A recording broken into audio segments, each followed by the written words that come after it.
Hi guys, कैसे हो आप लोग। आपका JIGL का पेपर है 21 को। ये वीडियो दोनों के लिए, ओल्ड सिलेबस न्यू सिलेबस। दोस्तों JIGL का पेपर किस तरीके से अटेम्प्ट करना चाहिए इसके बारे में आज हम बात करेंगे। पहले तो डजंट मैटर आपके कितने रिविजन्स हो गए, 1 2 3 4, बिल्कुल मैं अभी उस पर बात नहीं करूंगा। जितने भी हुए फील कॉन्फिडेंट। अगर हम कॉन्फिडेंट नहीं रहेंगे तो आगे की पढ़ाई अच्छी नहीं होगी। एग्जाम के एक दिन या मतलब मेरे हिसाब से आप लोगों ने पढ़ना कब से शुरू कर देना चाहिए JIGL। तो जो एक ग्रुप दे रहे हैं उनको कम से कम 18th इवनिंग या 18th आफ्टरनून से शुरू कर देना चाहिए। फिर आपको 19 20 2 दिन मिलेंगे और 21 का भी अच्छा खासा दिन मिलेगा। या इवन आप 19 से भी शुरू करते हैं तो चलेगा, 2.5 दिन मिलेंगे पूरे। अगर आप एक ग्रुप दे रहे हैं तो दोनों ग्रुप दे रहे हैं तो 19th ईव से या 19th से शुरू किया, कोई दिक्कत वाली बात नहीं रहेगी, है ना जी। नाउ द थिंग इज किस तरीके से पढ़ाई होनी चाहिए दोस्तों। ऑब्वियसली पहला पेपर है, you have to make sure पूरा रिवीजन एक बार ही एग्जाम के पहले कर लेना है। सर एक बार एग्जाम के पहले पूरा revision possible? 110% possible, 110% possible. Why not possible? बिल्कुल पॉसिबल है। कैसे पढ़े मोदी सर? क्या पूरा एक बार रीडिंग मार ले फटाफट? अगर आप समरी से पढ़ रहे हो तो अगर आपने समरी से रिवीजन किए हैं और उसमें अगर पूरा कंटेंट कवर्ड है, कर लो समरी से रिवीजन, कोई दिक्कत नहीं। But you have to make sure content covered है, मतलब कि टॉपिक्स मिसिंग नहीं है समरी में, ठीक है। समरी का मतलब ही कंसाइज है। जैसे से फॉर एग्जांपल एक कंसेप्ट है आर्टिकल 14, समरी में भी आर्टिकल 14 है बट उसमें कंसाइज वे में लिखा हुआ है, मेन नोट्स में अच्छा बड़ा लिखा हुआ है। सो समरी से रिवीजन कर सकते हैं, लेकिन ये मेक श्योर करना है कि ऐसा नहीं कि टॉपिक ही उड़े हुए हैं उससे कुछ, तो ये नहीं होना चाहिए। मेन नोट से कर लेंगे मोदी सर। देखो मैं तो खुद पर्सनली मेन नोट से ही रिवीजन कर लेता था, क्योंकि मैं उसमें मार्क करके रखता था और मैं क्या करता था ना कि रीडिंग पूरी कर लेता था और जो मेन मार्किंग है उसको वापस से देखता था कि मेरे को याद आ रहा है नहीं आ रहा है तो एक बार वापस से पढ़ता था। कोशिश करता था जितने फटाफट लर्न करने की कोशिश कर लो एग्जाम के एक दिन पहले भी। अगर नहीं आ रहा है जो 1-2 पॉइंट तो मैं इस तरीके से पढ़ता था। आई विल नॉट से यही तरीका बेस्ट है, समरी से पढ़ो। बिल्कुल बहुत बच्चों को बेहतरीन रिजल्ट्स आए सिर्फ समरी से। उन्होंने अपने खुद के नोट्स बनाए थे या हैंड रिटन नोट्स। एग्जाम के एक दिन पहले तो ऑब्वियसली यही करना पड़ेगा ना। तो ये सब बिल्कुल इस तरीके से पढ़ सकते हैं दोस्तों। अब को बात रही कि सर कैसे आंसर्स अटेम्प्ट करें। देखो यार JIGL के पेपर में केस स्टडी बेस्ड पेपर ज्यादा आएगा। न्यू सिलेबस वालों को केसेस आएंगे और उसका आंसर देना होगा। जो ओल्ड सिलेबस वाले डायरेक्ट क्वेश्चन के आएंगे ज्यादा आपको, है ना जी। मेक श्योर करो पूरे टॉपिक्स कवर करो। फर्स्ट ऑफ ऑल ऐसा नहीं होना चाहिए दोस्त कि मतलब मैं ये कह रहा हूं कि एग्जाम के पहले भी आप पूरे टॉपिक रिवाइज करने की कोशिश करो। अगर आपने कोई टॉपिक अभी तक नहीं पढ़ा ही नहीं है, एक बार मैराथन रिवीजन उसका फटाफट देख लो यार, फटाफट देख लो।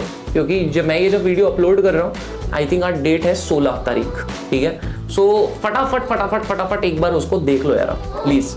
So this is very important. जब भी आप केस लॉस के आंसर एंड कर रहे हो आप इस तरीके से कर सकते हो कि इन view of above, thus in light of above observation that, ठीक है, it can be inferred from above ruling that, ठीक है। तो अगर केस लॉ है तो इस तरीके से आप आंसर्स को लिख सकते हो मेरे हिसाब से, एंड दिक्कत नहीं आएगी। या फिर कोई और तरीका है आपको ऐसा लग रहा है तो चलेगा, कोई दिक्कत नहीं है, कर सकते हो। एग्जाम्पल्स लिख के आ सकते हैं, बिल्कुल, है ना जी। एग्जाम्पल लिख के आ सकते हैं। सर अब एक क्वेश्चन आएगा आपके दिमाग में, मोदी सर की कैसे अटेम्प्ट करें आंसर। देखो जो भी पहले तो एक चीज है पूरे 100 नंबर का अटेम्प्ट करना है, लेकिन शुरुआत हमने बेस्ट आंसर से करना है। पहला ही लिखें जरूरी नहीं है, तीसरा लिखें चलेगा, लेकिन तीसरे के सब क्वेश्चन पूरे करने हैं। मतलब थर्ड की स्टार्ट किया, थर्ड के सब क्वेश्चन, फिर फोर्थ लिया, फोर्थ के सब क्वेश्चन, फिर फर्स्ट लिया, फर्स्ट के सब क्वेश्चन, फिर फिफ्थ ले लिया, फिफ्थ के सब क्वेश्चन पूरे, फिर सिक्स ले लिया, फिर सेकंड, जैसे भी कर रहे हो, लेकिन जो भी क्वेश्चन स्टार्ट किया सब क्वेश्चन पूरे लेने हैं। नए क्वेश्चन नए पेज से स्टार्ट करना है। You have to make sure this, ठीक है जी। एंड अच्छे से लिखना है, पॉइंट वाइज लिख सकते हैं, ठीक है। बड़े बड़े पैराग्राफ ना बनाओ, छोटे छोटे बनाओ। एग्जाम में जब भी पॉइंटर जैसे 10 पॉइंट लिख रहे हो तो हर पॉइंट के बाद एक स्पेस छोड़ दो, अच्छा दिखता है आंसर, ठीक है। ये मेक श्योर करो, अच्छा, ठीक है ना। उसके बाद में दोस्तों एक ही पेन यूज करो, बराबर जो भी यूज कर रहे हो एक ही पेन यूज करो। ICSE कहती है बॉल पेन यूज करो तो वो यूज करो, ठीक है भाई। एंड जब एग्जाम के पेपर के फर्स्ट पेज में लिखा होता है कितने क्वेश्चन अटेम्प्ट किए हैं, है ना, बॉक्स होता है, वो मार्क करके आओ, है ना बेटे। और वाटर बॉटल ले जाओ साथ में, कुछ खा के जाओ एग्जाम में, एंड एग्जाम के एक दिन पहले जैसे मैंने बताया पढ़ना कैसे, मैंने बोला कि एक बार कंप्लीट करना है आपने, ये you have to make sure. आपकी पढ़ने की टेक्निक जैसे भी है एक बार कंप्लीट करना है, ये this you have to make sure before exam, ये चीज मेन है। JIGL में सर क्या कैसे क्वेश्चन आने के ज्यादा चांसेस हैं, कोई ऐसा आपको लग रहा है ना बहुत ऐसा टेंशन या कुछ, तो टेंशन मत लो रे, बिल्कुल भी। हमने क्लास में पूरे पास्ट ईयर क्वेश्चन करे हैं ना, बस उसी टाइप के क्वेश्चन आने हैं, ठीक है। जो क्वेश्चंस एक पास्ट एग्जाम में पूछे, न्यू सिलेबस का जिनको नहीं पता, न्यू सिलेबस का पेपर हमने देखा है, ओल्ड सिलेबस वालों ने कितने सारे पेपर्स देखे हैं, तो बस वैसे ही पेपर आएगा, है ना। केस स्टडी आएगी, तैयार रहो उसके लिए, और केस स्टडी को देख के घबराओ नहीं। उस केस स्टडी में ना दिमाग लगाना पड़ता है कि कौन से प्रोविजन के बारे में पूछ रहे कई बार, तो इसलिए बहुत अच्छे से क्वेश्चन पढ़ो, है ना। क्वेश्चन हड़बड़ी में मत पढ़ो, है ना। कई बार ऐसे हो जाएगा कि नहीं हड़बड़ी में पढ़ दो, आता आता हमने कुछ और लिखा है, तो अच्छे से पढ़ो, शांति से, काम रहो। पैनिक रहोगे तो आता आता बिगाड़ जाओगे, काम रहो। कोई क्वेश्चन नहीं भी आ रहा, कोई बात नहीं, कोई बात नहीं, टेंशन की बात नहीं है, आप वहां पैनिक नहीं होना है आपने, एकदम कामनेस से आपको काम करना है, तभी जाके अपना पूरा अच्छे से हम पेपर अटेम्प्ट कर पाएंगे। अब यार एक चीज मैं आपको कहूंगा कि ना, आप लोग ना जब भी एग्जाम देने जा रहे हो एकदम कॉन्फिडेंट होके जाना, मम्मी पापा का आशीर्वाद लेके जाना, हमारी तो ब्लेसिंग्स है ना। एकदम कॉन्फिडेंट है, भगवान जी से आशीर्वाद लेके जाना, बराबर है। एंड बस रब राखा सब अच्छा ही होगा दोस्तों, मेरी तरफ से बहुत सारी ब्लेसिंग्स आपके लिए। मैं तो भगवान जी से प्रे करता हूँ कि बस जो आपने पढ़ा है वही है एग्जाम में, है ना, और आपको सारा पेपर अच्छा बन जाए और आप जल्दी जल्दी सब लोग अच्छे से पास हो जाएं। बहुत बहुत अच्छी वाली प्रेयर्स है।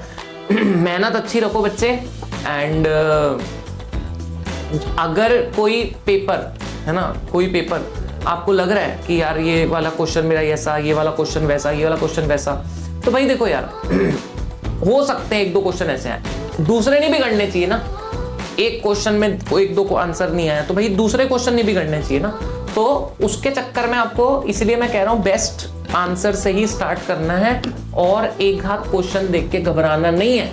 आप पूरा पेपर आपको बनने लायक आएगा, है ना। कई बार बस एक आधी क्वेश्चन देख के हम घबरा से जाते हैं, वो नहीं करना है, ठीक है, बिल्कुल नहीं करना है। अभी तक पेपर लिख के नहीं देखा आपने, कोई भी पेपर नहीं लिखा, कोई भी पेपर नहीं लिखा, तो भाई मैं अभी भी बोलूंगा 4-5 दिन है ना, कम से कम पूरा नहीं सही 5-6 क्वेश्चन अभी भी लिख के देख लो।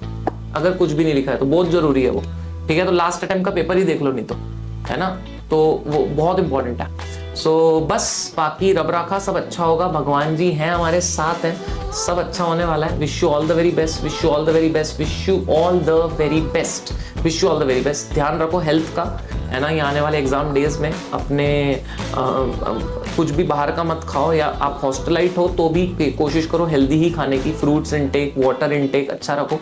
एंड हेल्थ का, नींद में भी एकदम इतना सेक्रीफाइस ना कर दो कि हेल्थ खराब हो जाए। एंड बाकी तो सब अच्छा ही होगा, है ना जी। कोई डाउट है तो कमेंट कर दो, तुरंत क्लियर कर दूंगा। Love you and wish you all the luck, all the blessings. मेरी पूरी ब्लेसिंग्स आपके साथ है ना, भगवान जी बहुत अच्छा करेंगे आप सबका। सो रब राखा, मिलेंगे दोस्तों, bye bye, tata, take care.